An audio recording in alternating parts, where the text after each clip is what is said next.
অন্ধ খোঁড়া বোবা হাবা পার করে দেন ভোলে বাবা। বাবা তারকনাথের নামে যায় যে কেটে বিপদ ভয়। জয় জয় জয় জয় জয় বাবা তারকনাথের জয়। জয় জয় জয় জয় জয় বাবা তারকনাথের জয়।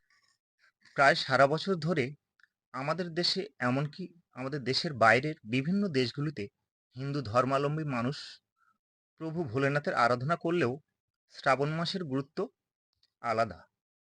তাই তো অমরনাথ, বদ্রীনাথ, কেদারনাথ, তারকেশ্বর সহ বিভিন্ন বাবার ধামগুলিতে বাবার লক্ষ লক্ষ ভক্তদের ভিড় মানুষকে তাক লাগিয়ে দেয়।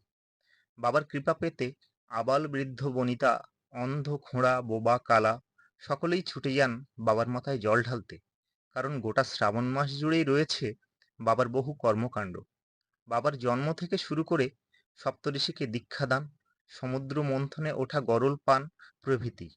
আর এইসব বিষয়গুলি আমাদের প্রায় সকলের জানা, কিন্তু প্রায় 99% মানুষের অজানা পরমেশ্বর দক্ষিণামূর্তি শিবের আরাধনার বিষয়। নমস্কার, আমি শ্রীরাম শাস্ত্রী। শিবশক্তি জ্যোতিষতন্ত্র চ্যানেলে আজ দেবাদিদেব মহাদেব সম্পর্কিত এক অজানা তথ্য নিয়ে তুলে ধরেছি সম্পূর্ণ নতুন একটি ভিডিও। ভিডিওটি ভালো লাগলে অবশ্যই চ্যানেলটি সাবস্ক্রাইব করবেন এবং লাইক, কমেন্ট, শেয়ার করে সবাইকে দেখার সুযোগ করে দেবেন। হিন্দু পুরাণ ও অন্যান্য গ্রন্থ অনুসারে ব্রহ্মা, বিষ্ণু, সকল দেবদেবী ও সকল মুনি ঋষিগণ যাঁর কৃপালাভের আশায় তাঁর আরাধনায় নিমগ্ন হতেন। ভগবান শ্রীরামচন্দ্র সেতুবন্ধনের পূর্বে যার পূজা করেছিলেন তিনি হলেন স্বয়ং দেবাদিদেব মহাদেব। এমনকি ভগবান শ্রীকৃষ্ণও তাঁর কৃপালাভের আশায় প্রতি বছর শিব চতুর্দশী ব্রত পালন করতেন। এই শ্রাবণ মাসেই ব্রহ্মা, বিষ্ণু ও সকল মুনি ঋষিগণ দক্ষিণামূর্তি শিবের আরাধনা করেন। এই আরাধনায় শিবকে একজন গুরু বলে মনে করা হয়।